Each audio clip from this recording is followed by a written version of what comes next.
Hello, everyone. Yep, microphone works. I'm here. Excellent. So I just got off the plane from New York. That's where I live. Every morning I wake up and I look out my window and I see this building. It's the Empire State Building. It's sort of the crown jewel of our city. And I'm going to start with a little bit of trivia. Does anyone know how long it took to build the Empire State Building? Anyone? 1 year, 1 month, and about 12 days to build the Empire State Building. Now, it took OXO International, the predominant kitchen gadget company in the United States, 2 years and 7 months to build this freaking potato peeler. 11 years after September 11th, and we still don't have a Freedom Tower. This was the first jetliner ever created, the Lockheed P-80, the first fighter jet. Does anyone know how long this took to build? Anyone? 143 days from the time someone said, let's put a jet engine in the sky and strap a guy to it, to the time at which we had the first jet airplane. The fastest commercial jet in the world, the Concorde, was actually designed in the 1950s.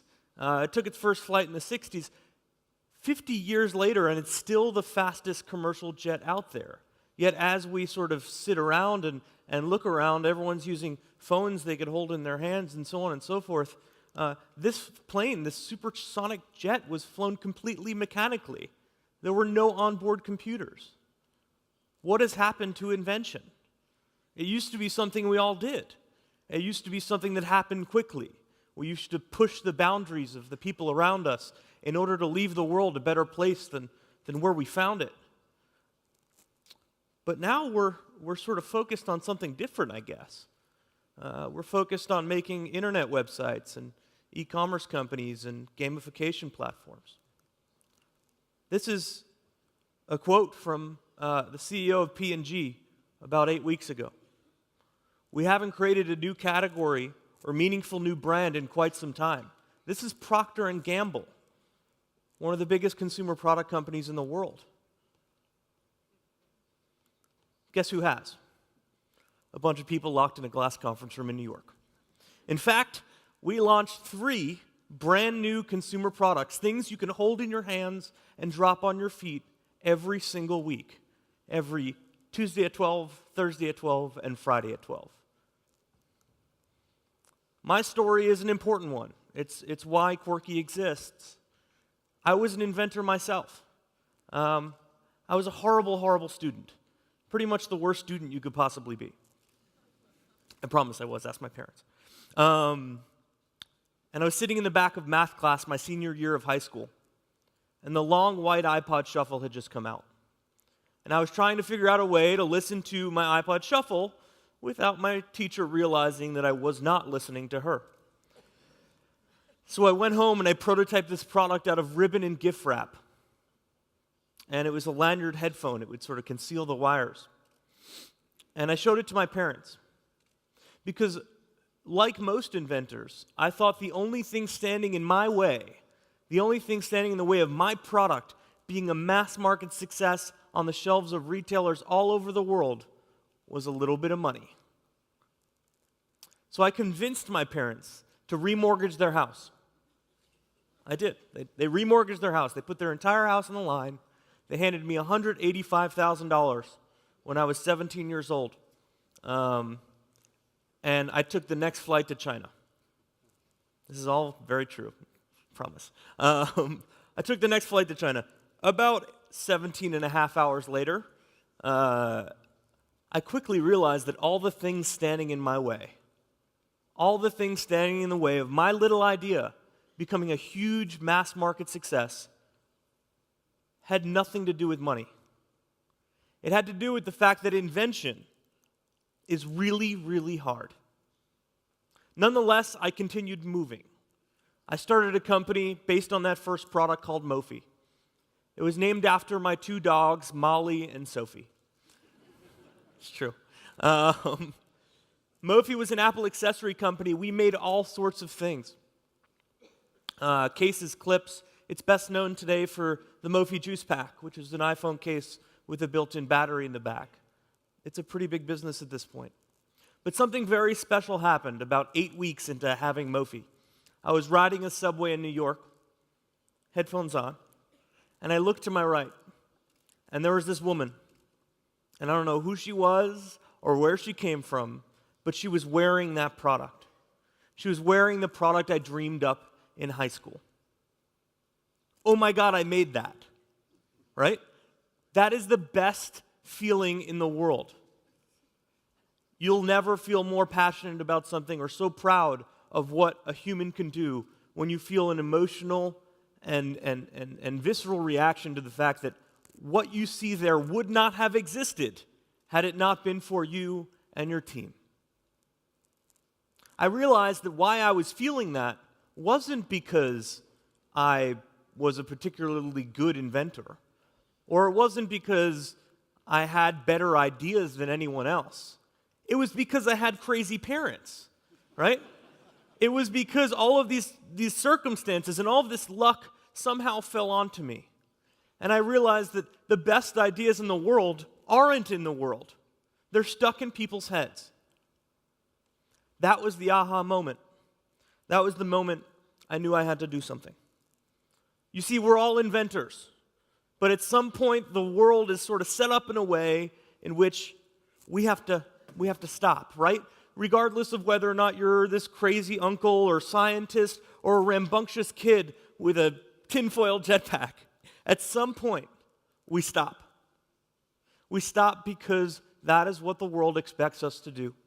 We stop because we need to get our job and go to university and so on and so forth. We stop because invention is terribly inaccessible. Making products is hard. This is a short list, and this is short. But this is all the things an inventor is expected to know. Realities and complexities up the wazoo, from manufacturing, logistics, retail, merchandising, inventory, mechanical engineering, industrial design, color select, all of these different disciplines. This does not exist within one human being. And this is why we don't have world-changing ideas like jet engines and so on and so forth anymore. Everything you see around you for the past decade has been incremental. We are innovating, we're not inventing.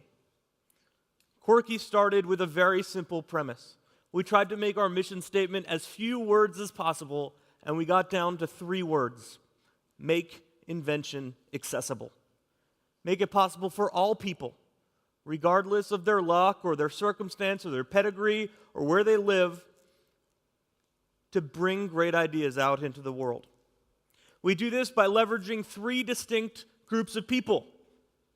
We have technology, an amazing platform, community, all sorts of people that get together, and then an expert team that augments all of this creativity that's happening out in the world. The result of this is that we can launch a physical consumer product for between $5,000 and $50,000. This is unheard of. Invention is supposed to cost hundreds of thousands, if not millions of dollars. Consumer product companies all around the world spend so much more than that to bring product ideas out there. But we can do it because we have the power of the world behind us. To tell you the story of Quirky, I'm going to bring you to one of the, I'm not going to say greatest, but one of the states in the United States, Wisconsin. Wisconsin is best known for an invention, which is this. Anyway. This is the invention they were best known for until about 4 years ago when this fellow showed up. He was born in Milwaukee, Wisconsin. This is a pretty small city in a pretty small state. He was in high school when NASA, like spaceship NASA, came around and said, "Kids, we want you to be creative. Come up with all sorts of ideas and we'll hold a contest." Jake did what most kids do. He looked around and he saw some problems. He saw that when he plugged one thing into his power strip, it blocked all the ports next to it. Very simple. So he went home and he made a trifold board, and he presented it to the folks at NASA as part of his school's competition. Funny story, he won. What did he get? He got a pat on the back, a t-shirt, and I think a ribbon of some sort. He could not commercialize. He could not change the way we all consume power with a pat on the back and a t-shirt. Invention was inaccessible to Jake, so he sat on the idea. He sat on the idea for a good 3 years until he was in college, and he happened to read a story about our business Quirky. He raced back to his computer, to Quirky.com, and he submitted his idea in a very simple format. What problem are you solving? Well, I can't fit all my power bricks into my power strip.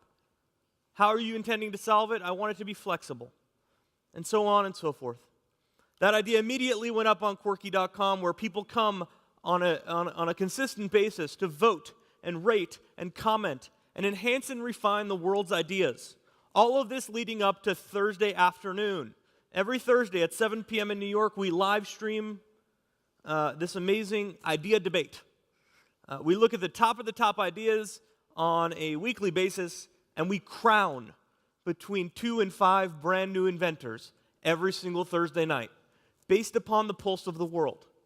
These ideas could be snow sleds, they could be spatulas, they could be cookie carriers, or they could be crazy consumer electronics. It doesn't matter. If the world needs it, and they've proven that they want it, we make it. Luckily for Jake, his idea won for Quirky product number 44. And we began work through a very collaborative product development process on a product known as the usable power strip. First, we did research where the world helped us understand the market. Turns out 99% of people use power strips. Pretty big market. I still want to meet the 1% of people that said no. Because they must be living in the future. Anyway, we even did something as simple as help have the community help us figure out, well, how are we actually going to solve these problems? We didn't just leave it up to scientists and industrial designers. We have people submitting, hand sketches on a napkin and saying, wait, what if it was like this? Even something as simple as naming the product was something the community helped us do. Within an hour of launching the project, we had 300 plus names. Voting, rating, commenting. It's happening on our mobile app, and it's happening on the website. We probably have one of the most productive comment threads in the world. People aren't just saying that sucks or that doesn't suck. They're saying round that corner, chamfer the edge. Maybe if you use P70 steel instead of... Anyway, I could go on forever. It all happens not just online, but also in a physical space. We've built the most advanced product development facility in the world, where we employ some of the best industrial designers, mechanical engineers, and researchers to augment the community. What you see here is the first test print of a product that became known as the Pivot Power. We launched it on our site as a prototype, and within a few hours, we had thousands of orders for a product that didn't exist yet. Now, we're great at getting ideas and figuring out what the world wants, but at the end of the day, Quirky is an execution company. We do all the heavy lifting on behalf of all the inventors in the world, whether it be the mechanical, electrical engineering, even patenting the product on behalf of Jake and his inventors, getting it through all of the testing labs. These are all, again, actions that Jake could not have taken as a solo inventor or as a recipient of a t-shirt. He needed help, and now he had the power of the world behind him. On June 2nd of 2011, we started making 4,000 pivot powers a day. We now make 20,000 pivot powers a day, and we haven't stopped. These are the boxes that Jake's product floats around the world in. That's Jake on the side of the box. I get yelled at by the accountants, Ben, why do you spend money putting the guy's face on the back of the box? That gets thrown away at warehouses and stock rooms.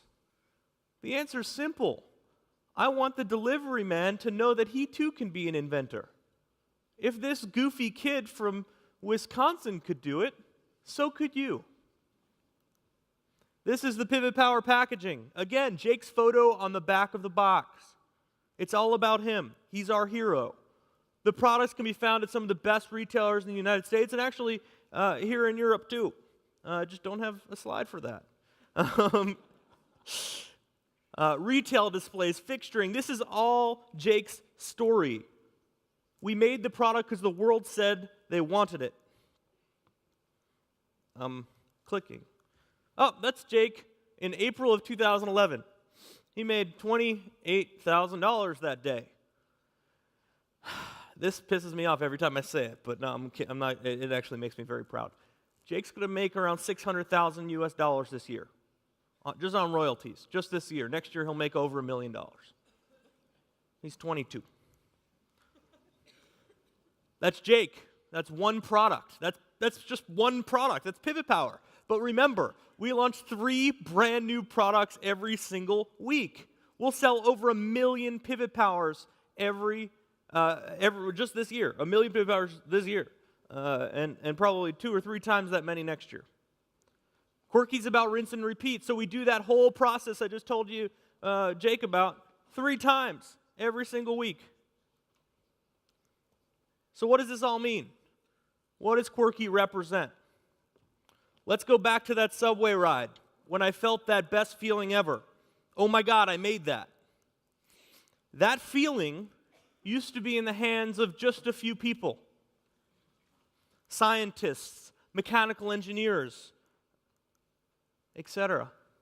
But now, that's a feeling we all can feel.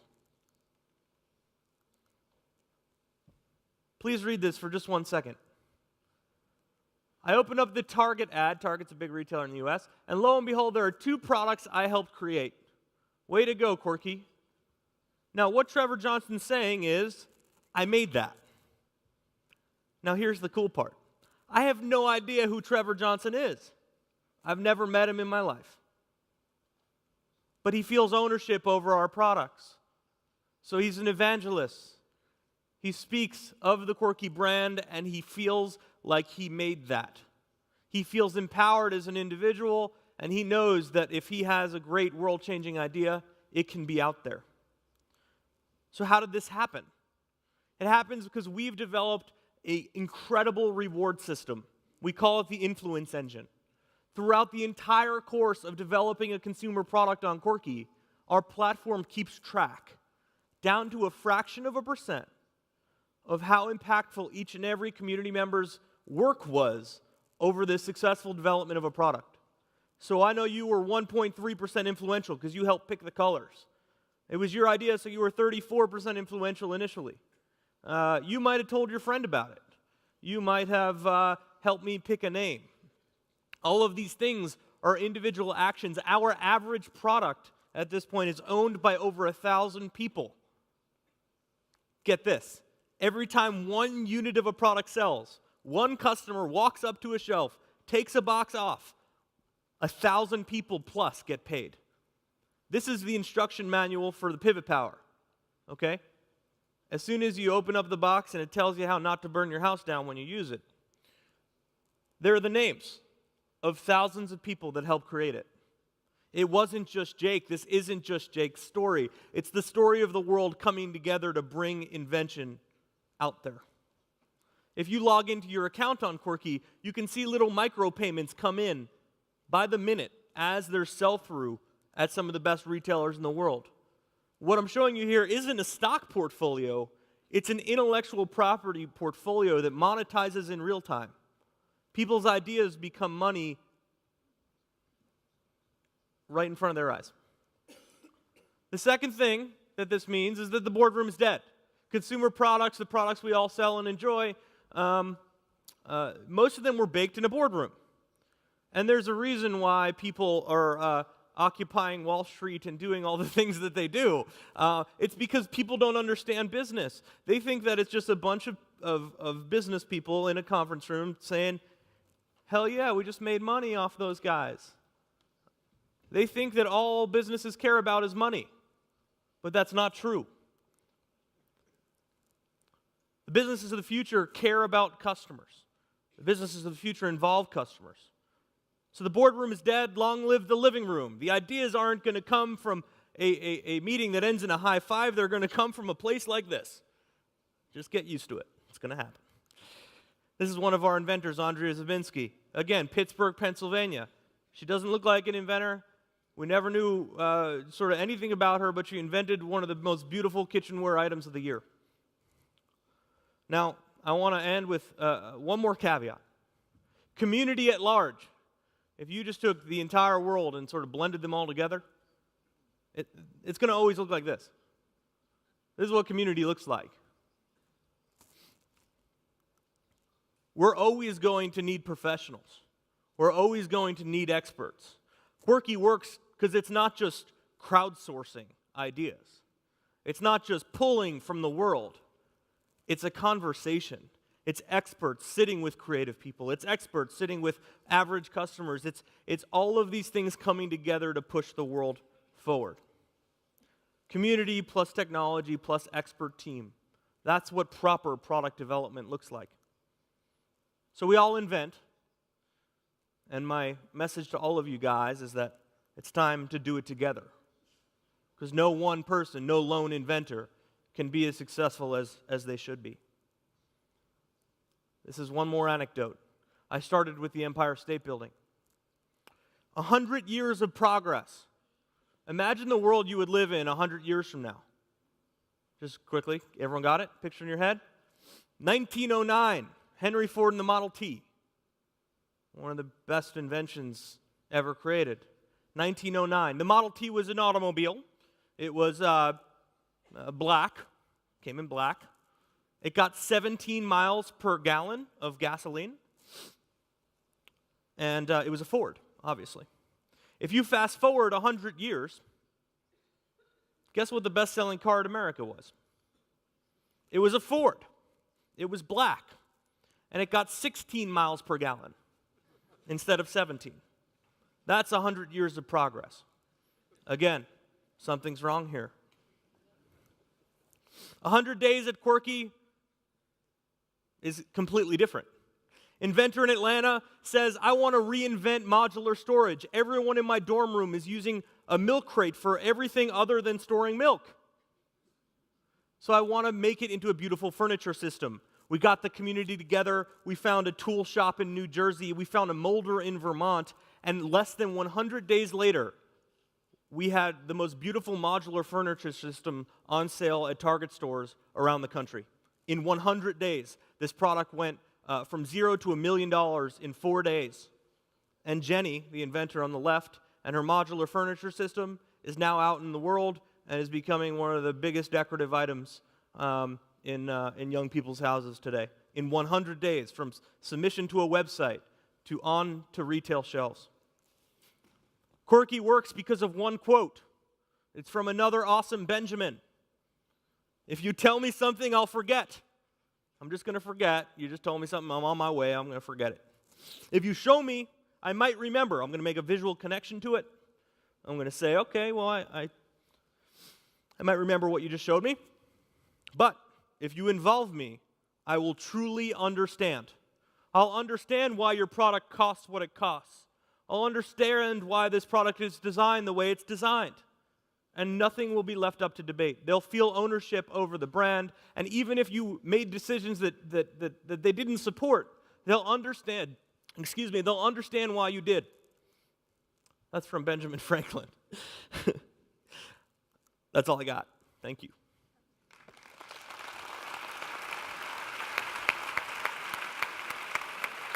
Thanks, Ben. Seguro que tenéis alguna pregunta para Ben. Por favor, sigo sin ver nada, así que levantad la mano, pedid los micrófonos. Yo creo que es una excelente oportunidad. Aquí. ¿Sí?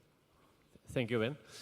I was just to know, which is your success ratio on the products that you launch, on how you measure this, more or less? What's the success rate? Is that your question? Okay, so we've now designed 400 products, 100 of which are in the marketplace. The other 300 will be coming out in the marketplace in the coming months. We used to make one product a week, now we make 3, so the pace is definitely accelerating. 100% of my products are profitable. Just wrap your head around that. Now, the reason why is because we've validated the fact that there's going to be enough demand before we make anything. So 100% of my products are profitable. That said, there's varying degrees of success. A product like the Pivot Power will sell, many million units. Some products might only sell 50 to 100,000 pieces. But no product is less than 50,000 pieces at this point. We're sort of reached a pretty good scale. So again, varying degrees, but every product is pretty good. Okay, up here. Okay. Yeah, Hi. I see ya. Two questions. How do you protect IP? We just do. Do you register a patent for everything you make? A lot of the times, yes. So when yes and when no? Man, you're asking tough questions. No. No, this is the one I always get. So we protect IP and patent products when we think the idea will endure, if that makes any sense. Meaning we think it's going to be on the marketplace for 5+ years. Okay.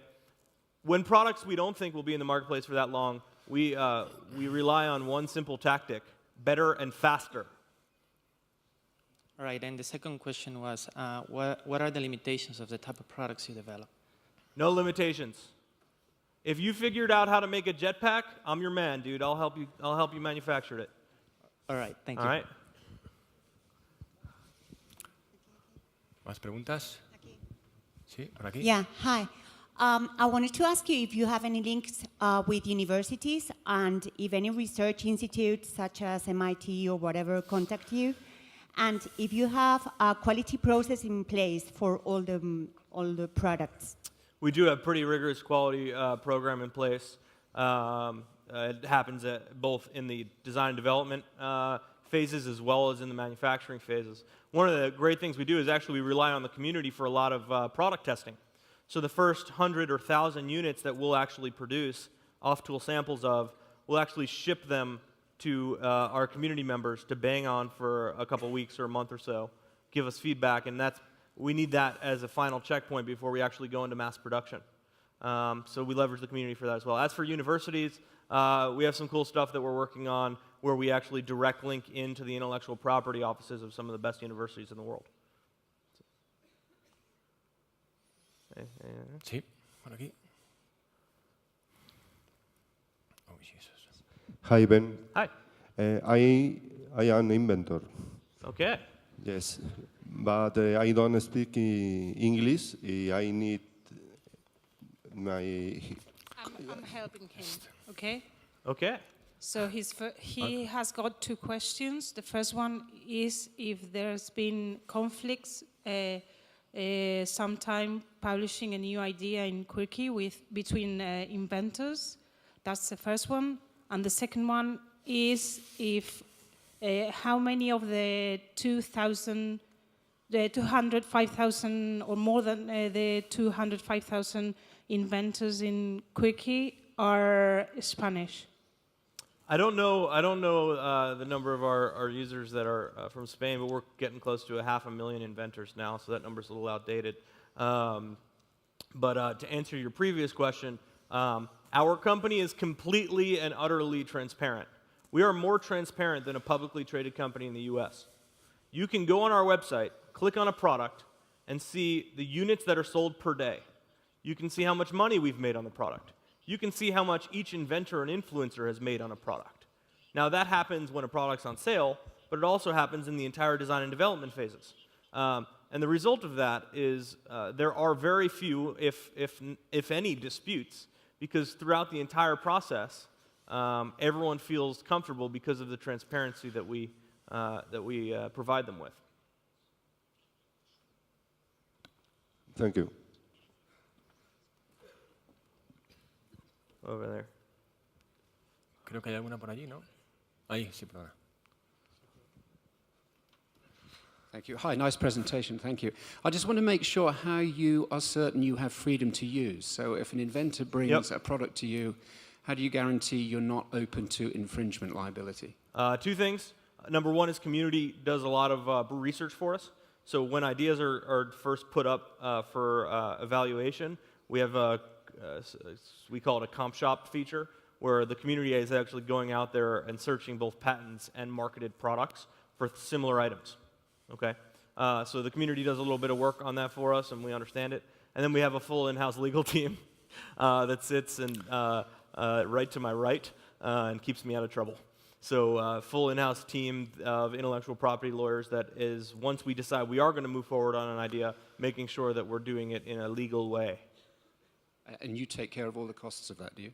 We stomach all the costs for every single part of the project, from sketch to store. We have no third-party vendors. We do it all in-house. We do our own photography, we do our own packaging, we do our own merchandising, manufacturing, etc. Excuse me. How do you assign what percentage to each of the contributors to a product? How does that work? So the influence engine is built on about 3 years of research as to how real-world decision-making happens. So let's say you're hungry and you want to go to lunch and you're with a group of people.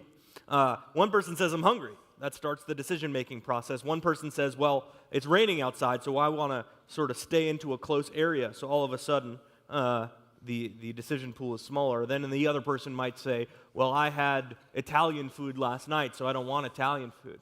So the decision pool gets smaller and smaller, and each of these people are influencing the decision. And so where we were able to assign values to every social action that leads to a proper decision.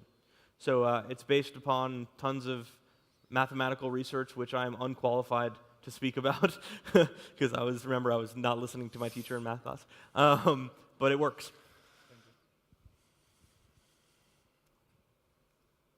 ¿Más preguntas?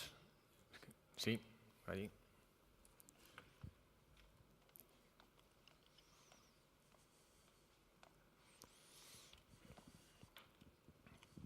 Hi. Hi. Quick question. I was just wondering if you could speak to the paradigm shift that you're talking about with competition, because what I'm seeing here is there's a collaboration effort as opposed to the capitalist world and the competition that it's based on. But I'm wondering also the type of competition that you guys are facing as a company. Sure. So we do, first of all, we think we make better products than anyone else. So from a competitive standpoint, we don't spend too much time thinking about it, because we think our products are better because they were built together. We think our mark, our logo, will become known as the good housekeeping seal of approval of the future. Customers are going to know that that's a great product because thousands of their peers came together to work on it. So that's the first part. Second part is competition. I'm in one of the most competitive businesses you could possibly imagine. Last week, I launched a whole line of power products, so I'm competing against Belkin, Monster Cable, et cetera, et cetera. This week, I'm launching a bunch of kitchen products, so I'm competing against OXO, KitchenAid, some of the biggest kitchen brands in the world. On a product-by-product standpoint, our competition is vast, right? Every consumer product company in the world competes with Quirky. Whether or not they know it or not, they do. But on the platform side, we have really no one that does full-stack product development that's anywhere near us. One, because it's crazy, and two, because it's really, really hard. Again, we have a huge staff of subject matter experts and manufacturers and so on and so forth. I talk about Quirky as 5 companies bolted together, right? It's an industrial design and innovation company. It's a manufacturing and distribution company. It's a retail business. It's a technology platform, and it's a customer service engine. I mean, it's this most amazing thing. So there's really nothing that competes with us. Some people like to put us in the Kickstarter bucket. You guys know Kickstarter? I would just say to that, Kickstarter solves for the wrong problem when it comes to invention. It helps people raise money. Remember my story? Money didn't help much. It's not about the money, it's about the execution, and that's why Quirky's incredibly different. Hi. Here. Hi. Do inventors get completely involved in the developing process? Yes. Yeah, I mean, they can stay involved or as uninvolved as they want. We have some inventors that drop their idea off and never come and say another word. We have some inventors that fly to New York, work with our industrial design team, work on the naming phases and pick the colors and so on and so forth. So they can be as involved or uninvolved as they like. Aquí hay una última pregunta, por favor. Mira. Yep. Hello, I'm looking at your platform right now and I see that it's only in English. Yeah. So, don't you think that you are probably losing millions of good inventors in Spanish, for example, or in Chinese? Definitely not in Chinese. No, I'm kidding. I'm kidding. Yeah, it's something that we have to address. I started the business with making invention accessible as the mission on purpose. I wanted to keep it really broad. And in order to make invention accessible, you sort of need to make your platform accessible. And right now, it's only accessible to people that speak and are willing to articulate their idea in English. So we're going to take care of that. Okay. All right. Okay. Thanks. Thank you very much, Ben. Thanks for coming. Thanks.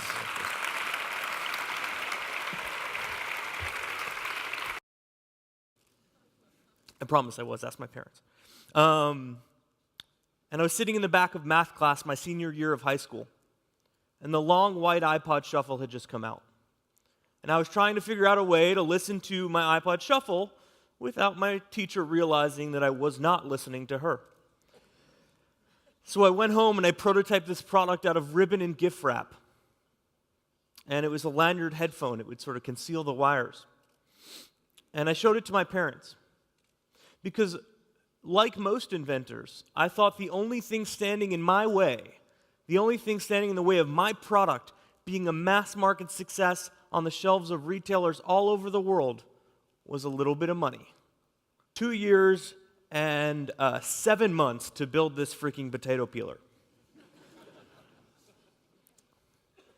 11 years after September 11th, and we still don't have a Freedom Tower. This was the first jetliner ever created, the Lockheed P-80, the first fighter jet.